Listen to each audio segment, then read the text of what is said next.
Welcome to this week's edition of Flashback Friday, your opportunity to get some good review by listening to episodes from the past that Jason has handpicked to help you today in the present and propel you into the future. Enjoy. This show is produced by the Hartman Media Company. For more information and links to all our great podcasts, visit hartmanmedia.com. Please note disclaimers at end of show. Welcome to Creating Wealth with Jason Hartman. During this program, Jason is going to tell you some really exciting things that you probably haven't thought of before, and a new slant on investing. Fresh new approaches to America's best investment that will enable you to create more wealth and happiness than you ever thought possible. Jason is a genuine, self-made multi-millionaire who not only talks the talk, but walks the walk. He's been a successful investor for 20 years and currently owns properties in 11 states and 17 cities. This program will help you follow in Jason's footsteps on the road to financial freedom. You really can do it. And now, here's your host, Jason Hartman, with the complete solution for real estate investors.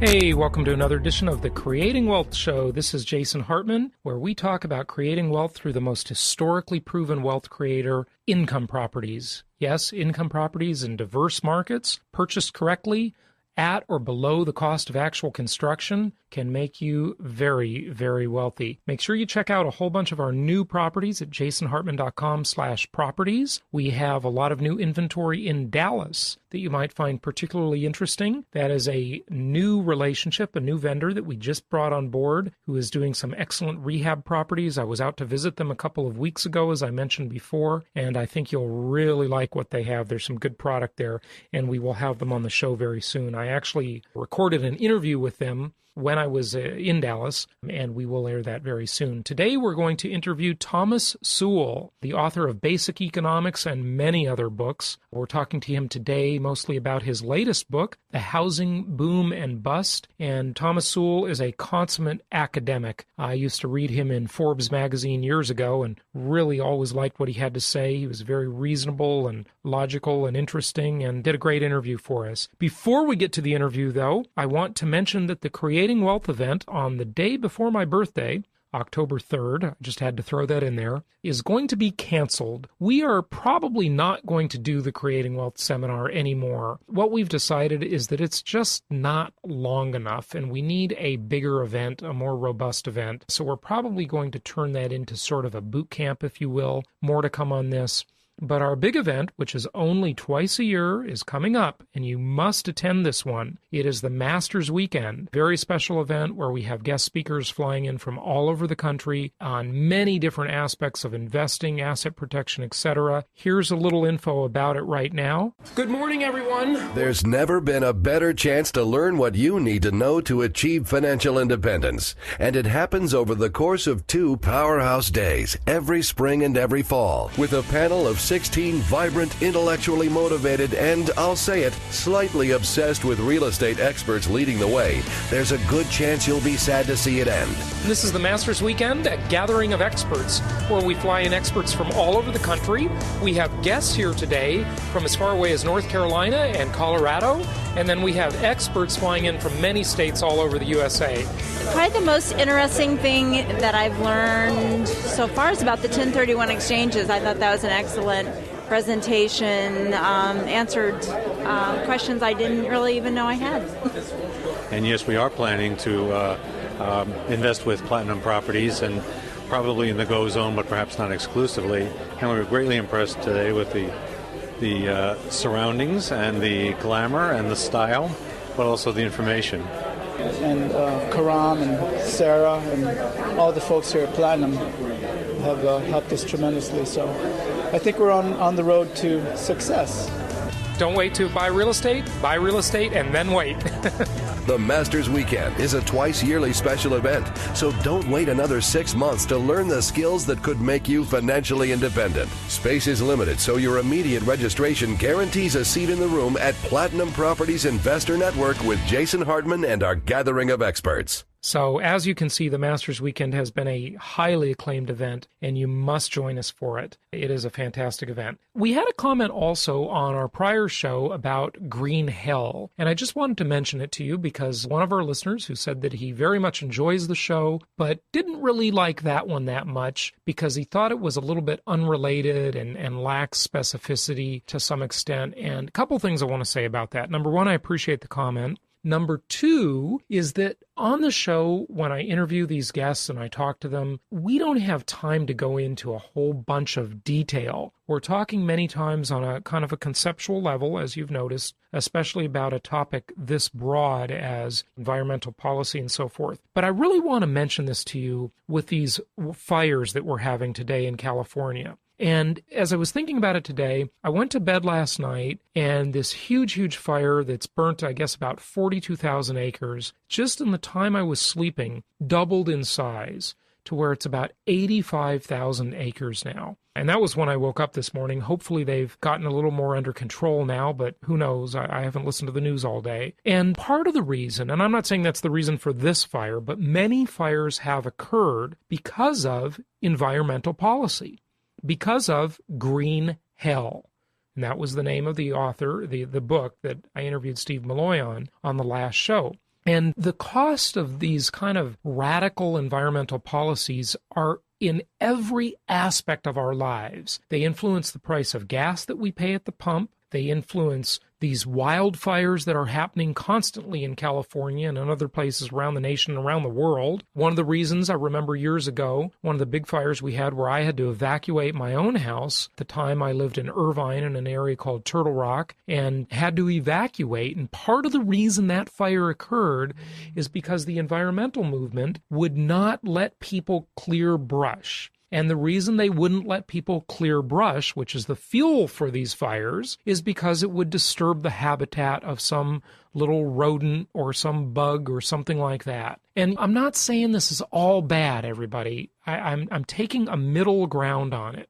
But you must understand that most of the stuff we hear seems like this harmless, kind-hearted kind of thing. And it really is not always couched with the best agenda. One of the comments on my Facebook page after airing the show I thought was really applicable. It was Dave Toombs, our broker here at Platinum Properties Investor Network, made a comment, something to the effect of, in the dying days of the Soviet Union, when they were looking for a way to keep things under control, there was a movement within the Soviet Union, an environmental movement. And they were thinking that they could exert a lot of policy and a lot of control over people through the green movement. And another saying came out of that, saying that green trees have red roots.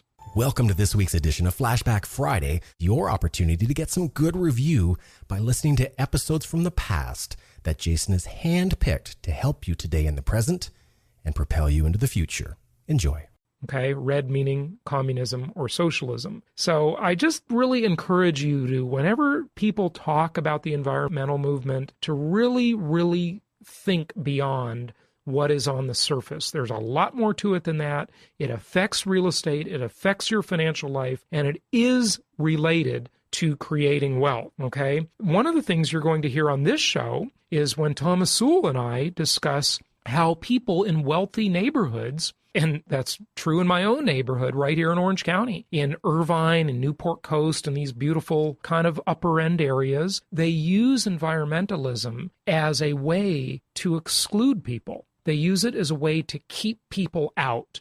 You know, it's kind of like that concept of, we used to have these bumper stickers you'd see in California back in the 80s that said, "Welcome to California, now go home." And it's kind of like that old riddle that I say in my Creating Wealth seminar. What do you call a developer? Someone who wants to build a house in the woods, or someone who wants to build a house at the beach? What do you call an environmentalist? Someone who already has a house in the woods or at the beach. Okay? And there's a lot more to this than I think most people think about, and that's why I wanted to do that show, because I just want you to see both sides of that issue. And Thomas Sowell discusses that, how in Northern California, they use this as a way to exclude people from living in their areas. You'll hear him talk about it here. So let's go to the interview with Thomas Sowell. Enough of my pontificating. I apologize if you don't like that, but occasionally I just want to bring it to your attention. Thomas Sowell, as I said before, is the consummate academic. He has taught economics at Cornell, UCLA, Amherst, and other highly acclaimed academic institutions. And his Basic Economics book has been translated into 6 languages. He is currently a scholar in residence at the Hoover Institution at Stanford University. He is published in both academic journals in such popular media as the Wall Street Journal, Forbes magazine, and Fortune, and writes a syndicated column that appears in newspapers across the country. So here's the interview with Thomas Sowell. It's my pleasure to welcome Thomas Sowell to the show. He is the author of The Housing Boom and Bust, just listed on the New York Times expanded bestseller list. Thomas, thank you for joining us today. Thank you for having me. Tell us a little bit about your perspective. It looks like from the book you are saying that both parties are to blame, so this is a pretty bipartisan effort, it sounds like. Yes, in fact, I've often said long before this crash that things that are bipartisan are usually twice as bad as things that are partisan. Uh-huh. The Democrats did take the lead in this, but the Republicans contributed too much to it for them to try to blame Democrats alone. The fundamental problem with all of this is it's a very complicated story when you get into all the derivatives and Wall Street and this and that. But the fundamental problem is that the money that financed all the fancy Wall Street derivatives and so on all came from people, millions of people, paying their monthly mortgage bills. And when that monthly mortgage money started not coming in, when people started being delinquent and defaulting on their loans, then it really didn't matter what the clever people in Wall Street were doing. If the money wasn't coming in, it just wasn't coming in. So the real question is, why was there suddenly all of this delinquency and default in the mortgage market? And the answer to that is that banks and others were pressured into lending to people who did not meet the standards that had been in use for decades. You know, things like the 20% down payment and verified income and so on. And under pressure from the government, and more than pressure, there were actual quotas set up for Fannie Mae, Freddie Mac. Now, when you talk about that pressure, are you referring to the CRA, the Community Reinvestment Act? Yes, but not by itself, because that act was passed in 1977, and it really didn't do an awful lot until the 1990s. And what happened then was that people began to use that act as the criterion for deciding whether the regulators would allow banks to make business decisions of a sort that unregulated businesses make all the time. For example, if a bank wants to acquire another bank, or a bank wants to go into some other sell securities, for example, as the later law is allowed, then only those banks whose lending practices and other practices under the Community Reinvestment Act met the government approval would then be approved to make acquisitions, mergers, and other kinds of transactions. These banks were under an enormous amount of pressure, would you say, to make bad loans for political correctness reasons? Yeah, well, yes. I mean, for example, there are a number of banks who were accused of discrimination. They were accused. They were not proven anything. And on that basis alone, the regulators could simply hold up any decision that they had until the legal case was disposed of. Well, as you can imagine, running a business where you're not allowed to make decisions that your competitors are making until such time as a legal case is settled, which can be years, and which in some cases can be more than a decade, obviously is a crippling power. And so you cave. It's just amazing to me how people throw around words like racism. You know, I was talking about this on my show, just saying that, you know, look, these banks made such imprudent loans. And someone sent me a question saying, you know, well, I don't want to think you're being racist by saying that certain people didn't deserve to own a home. And I'm thinking, like, that is the most ridiculous statement. Why would you even ask me such a question? The determination should be whether or not you can afford the property and whether or not you have good character in making payments in your past. I mean, yes. Well, of course, that's it seems so obvious that you wonder why people don't see it. but many don't, and the media do very little to clarify the situation. Once the accusation is made, it's tantamount to conviction. Right. And many of the studies that have been done, I've looked at the studies in some detail, and if you were serious, you wouldn't convict somebody of jaywalking on the basis of this kind of evidence. Right. One of the problems that's not been mentioned at all, I think, is that there are interest rate ceilings. Now, the lower the interest rate ceiling, the higher the credit rating of the people that you're going to lend to. I mean, if you bring this interest rate ceiling down low enough, you will lend only to millionaires. And if you bring it below that, you'll lend only to billionaires. So the very fact that there's a ceiling means that there'll be a disparate impact on people of different income levels. And if you're talking about low-income minorities, that virtually guarantees that there will be differences in loan approval rates under those conditions.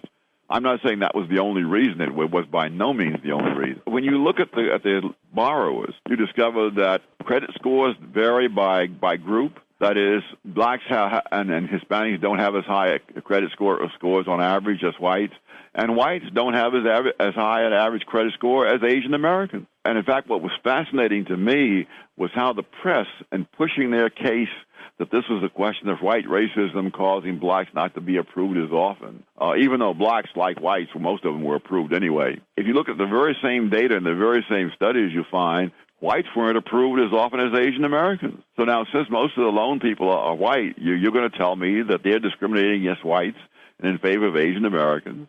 They're in the business of making money. And many of the very people who are forever talking about corporate greed don't seem to understand the implications of that.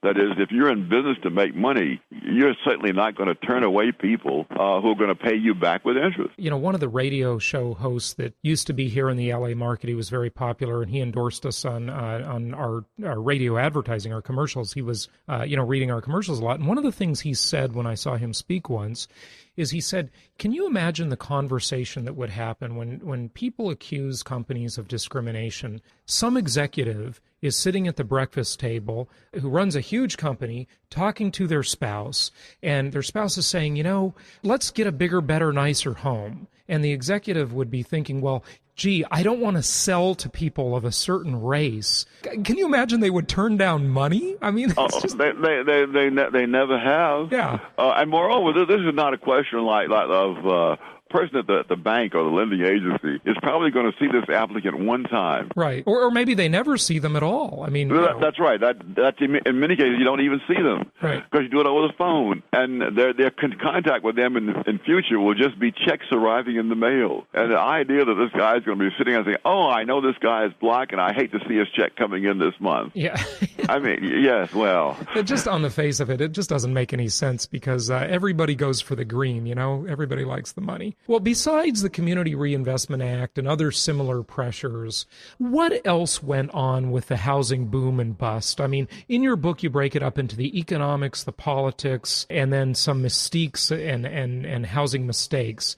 Tell us about that. In addition to the pressures on the banks to lend, there was also the pressure on Fannie Mae to purchase mortgages from people of low to moderate income, as they put it, and in other ways consistent with the Community Reinvestment Act. And so the bank can then lend really to people, whatever race they might be, of low credit rating that they would never lend to if they were themselves going to collect this money.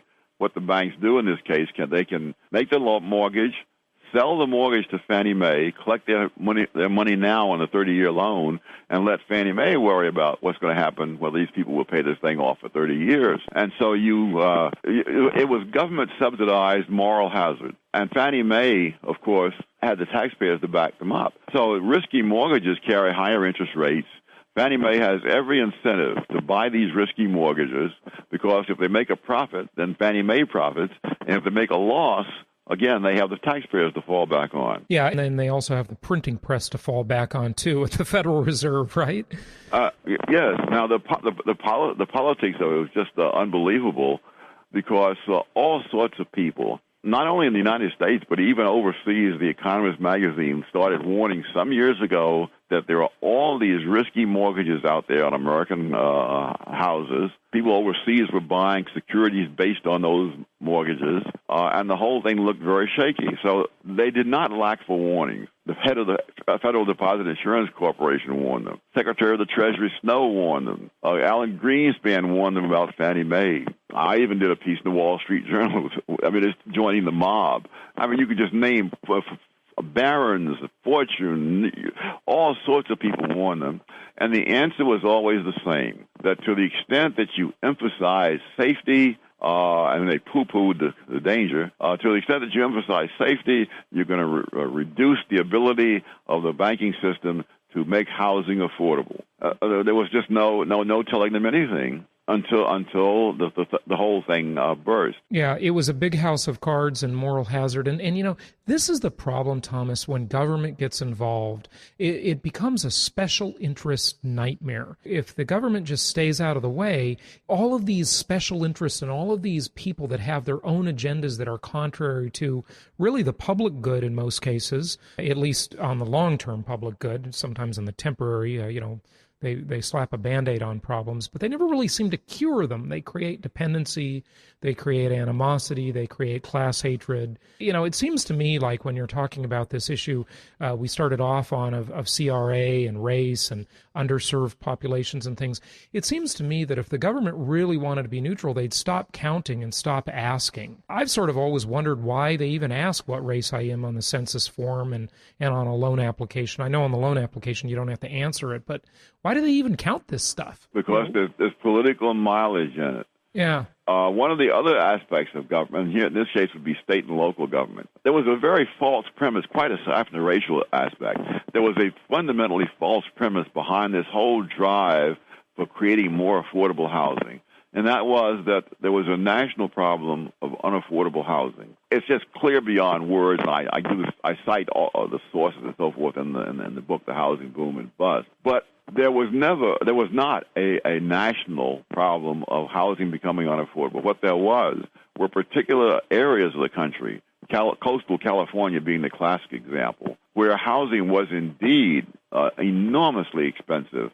Average house in California sold for some multiple of the national average. I happen to live in one of the areas where at one time the San Mateo County, the average cost of a house during the boom reached over $1 million, and the average size of the house was less than 2,000 square feet. So we're not talking mansions. Yeah, no, these are $500 a square foot. I mean, it got worse than that. High rises in Miami and Las Vegas at the peak were $1,000 a square foot. I mean, at least some people bought them. It was just crazy. It was so out of sync. And one of the things I always say to people is that in a country as large and diverse as the United States of America, there is no such thing as a national housing market. Yeah. There are about 400 distinct markets, and they really are quite different, aren't they? They are, and the places where housing was very expensive, for example, in California, there were many places where the average person taking out a new mortgage would pay one-half the family income just to put a roof over their head. Now, but those were very few places. And you can see that this is where the housing prices shot through the roof. This is where the housing profits fell down through the basement after the bust. I saw a statistic recently, something like, I think it's 5 states, where over 60% or about 60% of all the defaults occurred in 5 states. Mm-hmm. And I think if you looked at it more closely, you'd see that they occurred in particular areas within those 5 states. Mm-hmm. Even in California, there are some places further inland where housing prices are not astronomical. The government was determined that there was a national problem, and therefore they created this national program, which then created a very real problem that we're still living with. So when you say they created the national program, to what are you referring? Fannie Mae? I'm referring to the affordable housing schemes. The fact that banks were under pressure, so they had to submit those statistics that you mentioned about race, income, and all that kind of stuff, mm-hmm. in order to get permission to do the ordinary things that businesses do, because right. They're a regulated industry. Yeah. You know, Thomas, it just seems to me like the whole concept of Fannie Mae or Freddie Mac is acting contrary to its supposed goal. Because if you think about it, it's the whole concept. I mean, it's right in Fannie Mae's mission statement. Their goal is to promote housing and home ownership. Well, by obvious result is that whenever you promote anything, it becomes more popular, and by the basic rule of economic supply and demand, it becomes more expensive, doesn't it? It does, except in the case of housing, I think the Federal Reserve has gotten a little bit more blame than it should have, in the sense that they did create the expanded credit that allowed this to happen and promoted this happening. The fact is, when there's been in places where there's been an increased demand for housing, even when you double or triple the number of houses within, say, a decade or so, the housing prices do not rise if the suppliers are allowed to supply the housing. The key to the California situation is you have all these open space laws, historical preservation laws, farmland preservation laws, and they're not allowed to expand the housing. And so, therefore, the most modest increase in demand for housing will shoot the prices up through the roof. Right, and that's the old concept of that riddle, what do you call a developer? Someone who wants to build a house in the woods or at the beach. What do you call a environmentalist? Someone who already has a house in the woods or at the beach, right? It really does send my blood pressure through the roof because the prices are just out of all proportion. There's no reason why any family should have to pay half of their income just to have a house. If you look at the places in the country where the politicians have not intervened in the market, places like Dallas and Houston, those are the places where the housing is most affordable. In fact, there have been international studies showing the same thing, that you look at the most expensive housing markets around the world. In almost every case, it was because there are severe limitations on building. And when you cut back on the supply, fall in demand, then you're going to have prices shooting up. So a couple great examples of that. First of all, I'm here in Orange County, California, which is completely overpriced, and it's a very unhealthy market. We have something here called the Coastal Commission. Oh, yeah. The Coastal Commission is like the Gestapo. You cannot build anything on this coastline. It is, if you can see it from the ocean, you're on a boat on the ocean, and you want to build it, it is very, very difficult. And it really bugs the heck out of me because here I pay for this enormous cost to live in this supposedly beautiful place, which, it's beautiful in many ways, but there's no good restaurants on the ocean. We've got this gorgeous ocean out here, and you go down to Mexico, and there's all kinds of beautiful dining on the ocean. But here in Orange County, there's about 3 places where you can dine on the ocean. I want to sit there and have a beer and a dinner and overlook the sea and the sunset. And you just can't do it. It's ridiculous. I twice have gone to actual meetings of planning commissions, and I just wish that I'd been able to tape it because it is like Alice in Wonderland. I mean, you find people there, members of the commission, saying things to the developer like, well, this landscaping could be nicer. Of course it could be nicer. And after he's made it nicer, it could be nicer than that still. It's just that he's trying to build what people are willing to pay for. And, it's easy to sit on the planning commission and want all kinds of things. I must say I got so upset, I almost got to the back of the auditorium. And I said, no, I'm doing this for my research.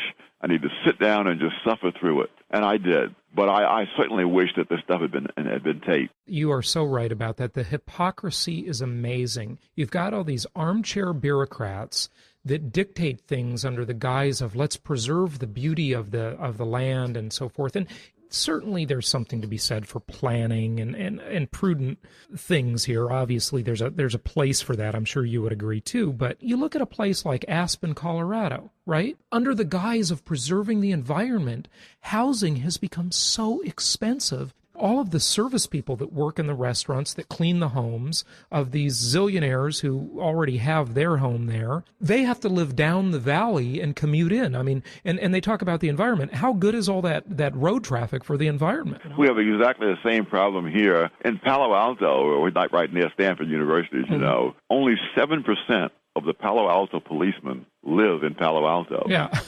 And they're probably chiefs and officials who bought their homes 30 or 40 years ago. Right. But you're right. And the other thing, this especially ironic in view of all the emphasis on race and low income and so forth, these are precisely the people who are forced out of these areas because of these restrictions on building. The black population of San Francisco today is less than half of what it was in 1970, even though the population of the city as a whole has gone up. Right. And that's true of a number of counties in California. Another group that gets pushed out are low-income people. San Francisco, in a period of about 2 years, they lost about something like, I think 16,000 families earning less than $150,000 a year moved out of San Francisco, and 17,000 earning more than $150,000 moved in. And so you're making it impossible for the very people that these places say they're interested in. Another group that gets very hard hit are people with children, small children, school-age children.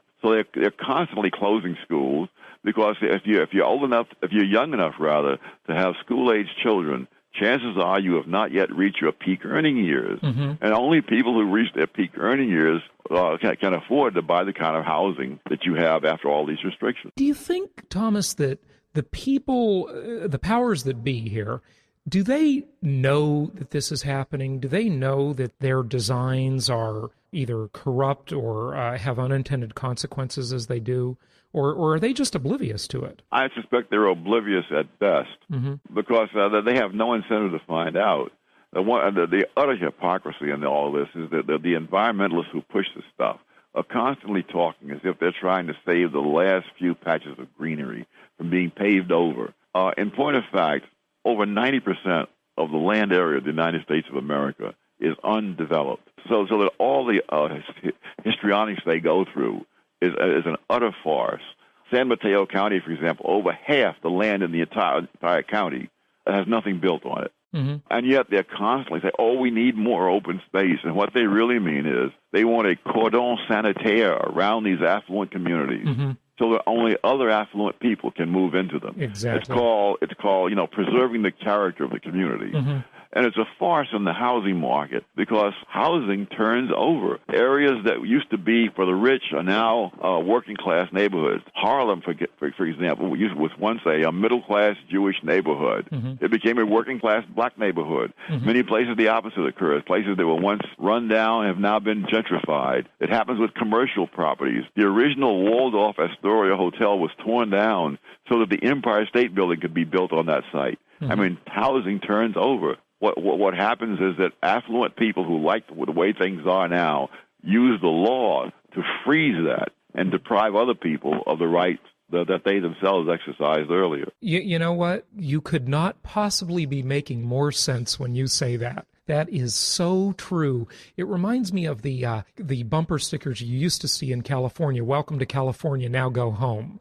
Yes. When the state was getting inundated with so much immigration. And I live in an area right here in Orange County where there's a state beach, Crystal Cove State Beach, and it is completely undeveloped. And there are all these people who want to save Crystal Cove State Beach and make sure nobody can ever build there. And the fact is, nobody ever goes there. It's just weeds. And if you do go down there, it's beautiful. There's sand and, waves crashing and rock formations and stuff. And it's very nice. But it would seem to me that all of these so-called inclusive, tolerant, fair-minded, environmental, liberal type people would want to let that land be at least somewhat, and I'm saying prudently, I'm not saying let it run amok, let it be prudently and smartly developed so more people could have access to it. Rather than the way it is now, because there is less supply, you have multi-zillion-dollar homes on either end of Crystal Cove.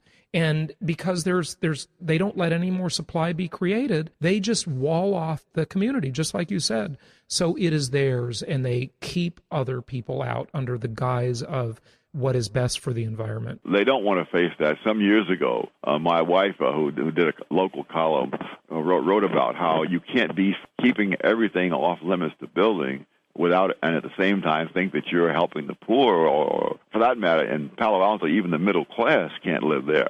I mean, the prices have gone up so high. Yeah, it really is just another example of restraint of trade, and it's sort of a trust in a way, isn't it? It's an antitrust violation. Oh, absolutely. But there are certain kinds of antitrust violations that the government is not interested in dealing with. Yeah, that's true. Well, what is your prediction of what does the future look like, and what is a strategy for our listeners? Oh, heavens. I avoid giving personal financial advice and making predictions, but the general trend seems to me to be a sort of a replay of the New Deal.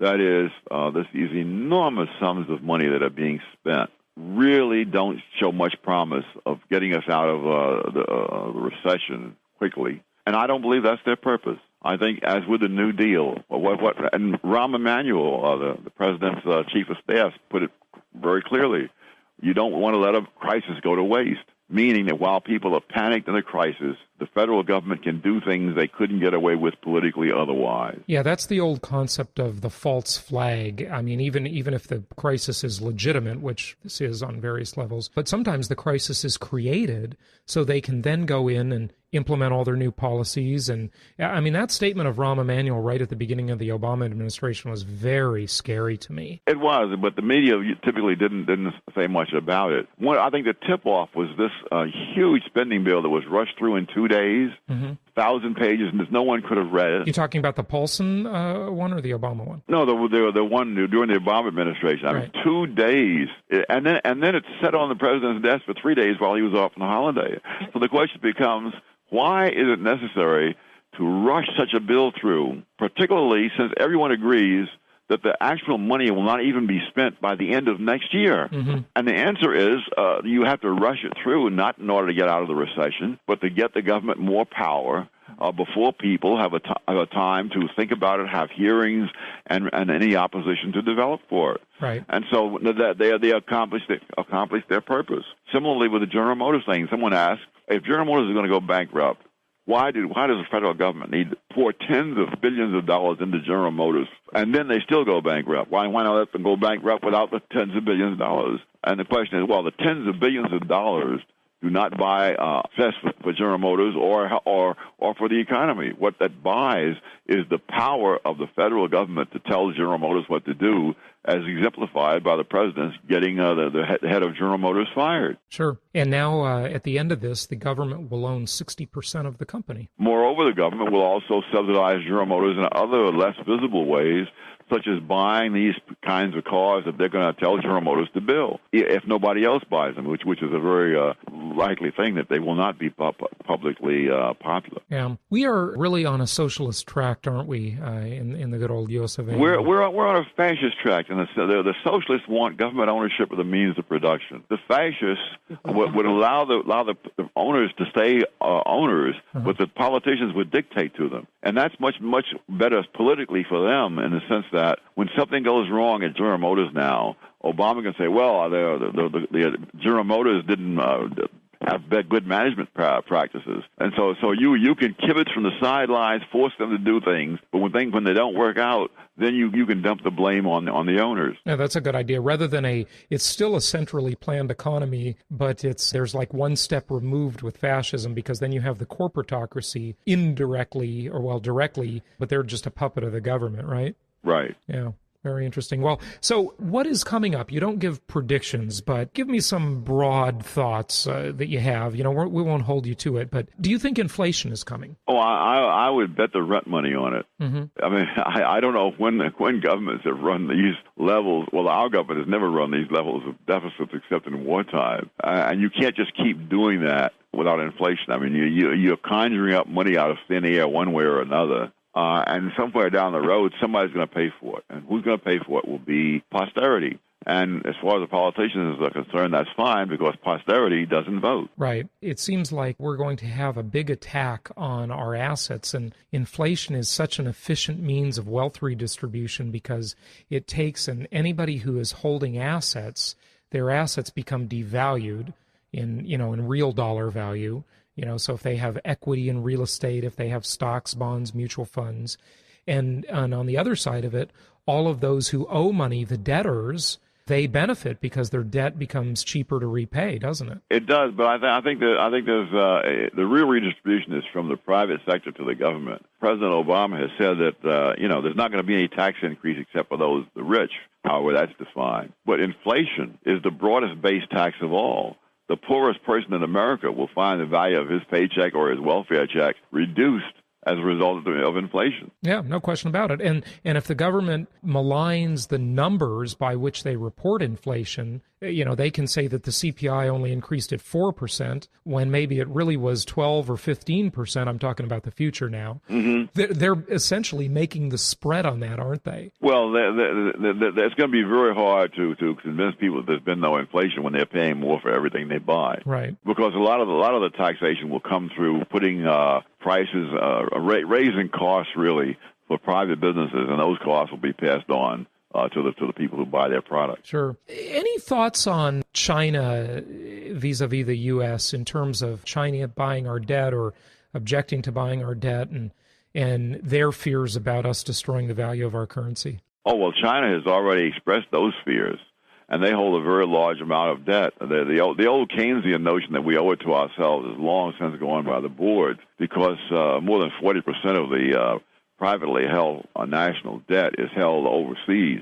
So that means that our children and grandchildren will end up having to produce billions of dollars worth of products that will be sent overseas free of charge as repayment for this debt that this generation is running up. It's one of the most irresponsible things imaginable. You run up huge deficits during, say, something like World War II, because you don't want to bequeath to posterity a Nazi government. But the posterity is gaining nothing out of this stuff. Who's gaining is the existing administration, which gains tremendous amounts of power and tremendous amounts of good publicity by handing out goodies to all sorts of groups, many of whom have nothing to do with the general health of the economy. And then this will be left to be paid for by other people who have no vote right now. Yeah, that's so unfair, isn't it? It is. You look at the state of California, and I mean, I am so grateful that the smart people finally voted a couple of weeks ago, and they didn't go for any of these stupid tax increases. But this state is so broke. I mean, decades and decades of irresponsible,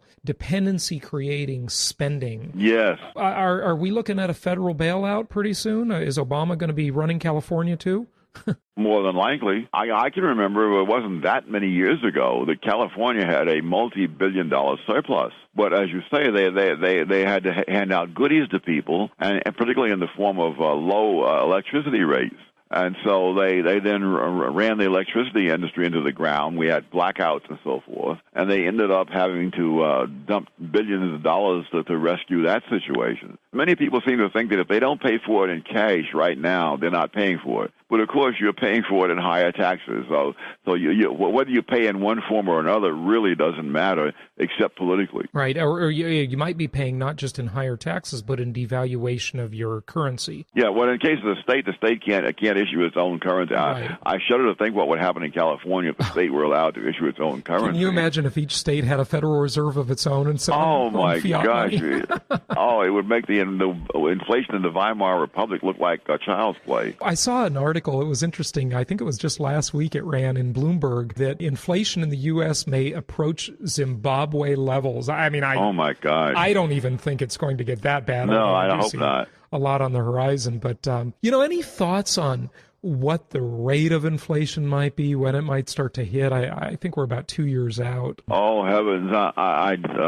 I'd be surprised if sometime in the next decade or so it doesn't get into double digits. Yeah, at least past what we saw in the 70s probably, I think. And I think that's going to increase pressure on mortgage rates. We're going to see much higher mortgage rates in the future, aren't we? There is that. But also with inflation, I don't think the Federal Reserve, with what little independence it still has, is going to let inflation go on forever. And you end up having to do what Volcker did when he was head of the Federal Reserve in the 80s, have this very sharp cutting back on the money supply, which in turn forced all kinds of people into bankruptcy. Right. It just occurred to me, probably the average American has no memory of what happened in the 80s, right? And fighting inflation, because half of them probably weren't born. Volcker now, historically, looks kind of good, in my opinion. I mean, he's the guy who broke the back of inflation. He made the country take the tough medicine. But, I'm sure if you were one of those that had to file bankruptcy because of his policies, you weren't very happy. Well, he was one of the most hated men in America. And even though Ronald Reagan had been elected was a very popular president at first, when he supported what Volcker was doing, Reagan's popularity dropped like a rock. But I greatly respect Volcker. I think Federal Reserve chairmen should not try to be popular. I think it was McChesney Martin said, my job is to go to the party, and just when people are starting to enjoy the enjoy the spiked drinks, take the punch bowl away. That's exactly what a Federal Reserve is supposed to do. You're right. Yeah. So it's odd to me that Volcker is advising Obama, because that's odd to me too. They would seem completely contrary, in my opinion. Obama needs loose money to pay for all of his social programs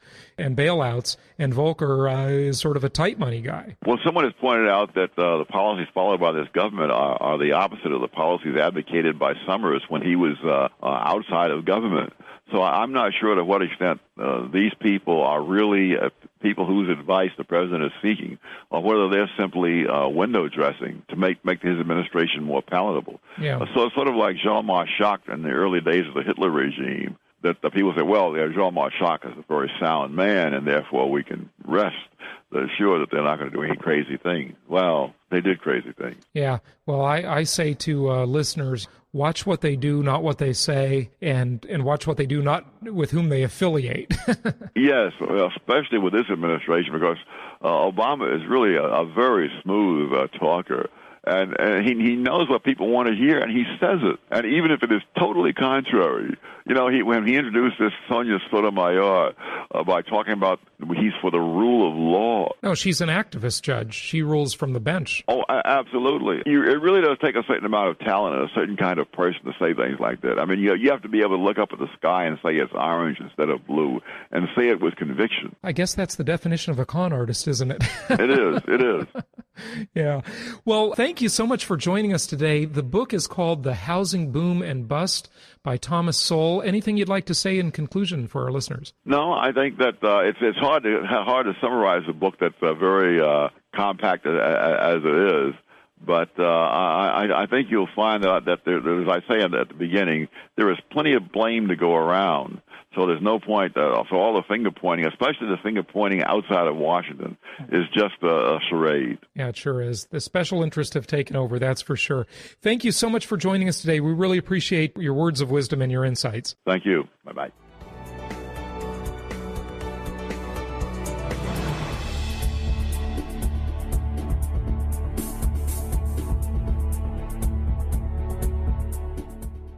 Copyright the Hartman Media Company. For publication rights and interviews, please email media@jasonhartman.com. This show offers very general information concerning real estate for investment purposes. Opinions of guests are their own. Jason Hartman is acting as president of Platinum Properties Investor Network exclusively.